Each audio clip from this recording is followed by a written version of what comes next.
গুরুদেব বললেন, জ্যোতিকে আমি একবার জিজ্ঞেস করতে চাই। সে যে আমাকে বোঝালে যে একটুও লাগবে না, তার মানে কি? এত কষ্টের মাঝেও হাসি ঠাট্টার সুরেই কথা বললেন গুরুদেব। রাত্রে গুরুদেব ভালোই ঘুমোলেন। 31শে জুলাই। আজ সকালে গুরুদেব একটা দুটো কথাই বললেন মাত্র। ব্যথা করছে, জ্বালা করছে। দুপুর থেকে কেমন নিঃসার হয়ে আছেন। গায়ের তাপও বেড়েছে আজ।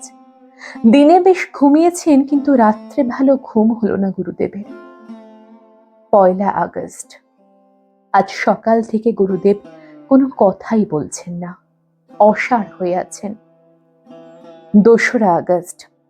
রাতটা নানা রকম ভয় ভাবনাতে কাটলো। গুরুদেব কেমন যেন আচ্ছন্ন হয়েছিলেন সারা রাত।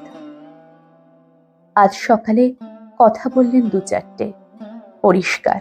কিছু খাওয়াতে গেলে বিরক্তি প্রকাশ করেন, বলেন, আহ, আমাকে আর জ্বালাস নে তোরা। আজ গুরুদেবের মুখে এরকম কথা শুনেও কত ভালো লাগছে। এ দুদিন যেন দম আটকে আসছিল সবার। বললাম, কষ্ট হচ্ছে কিছু? তিনি বললেন, কি কি করতে পারবে তুমি? চুপ করে থাকো। ডাক্তার জিজ্ঞেস করলেন, কিরকম কষ্ট হচ্ছে আপনার?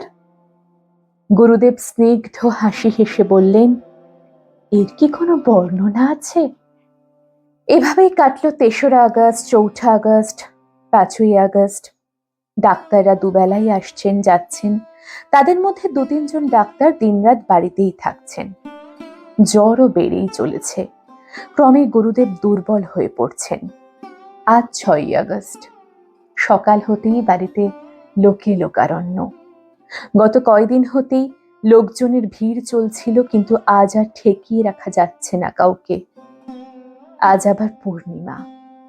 আজকের দিনটা যদি কোনো রকম করে কেটে যায় তবে হয়তো ভরসা পাওয়া যাবে, কিন্তু সে ভরসাই যে কম। গুরুদেব একবার খুব জোরে কেশে উঠছেন। থেকে থেকে হিক্কাও সমানে চলেছে। আজ আর গুরুদেবের কোনো সাড়া শব্দ নেই। সকালে বৌঠান একবার গুরুদেবের কানের কাছে মুখ নিয়ে ডাকলেন, বাবা মশাই, বাবা মশাই, বাবা মশাই। গুরুদেব একবার সাড়া দিলেন এবং তাকালেন। কাল রাত থেকে অনেক সময় তাকিয়ে থাকেন, যেন কোথায় তাকিয়ে আছেন বোঝা যায় না। একবার দুভুরো কুঁচকে আসে, সেটা ব্যথার বা আর কিছুর, কি জানি।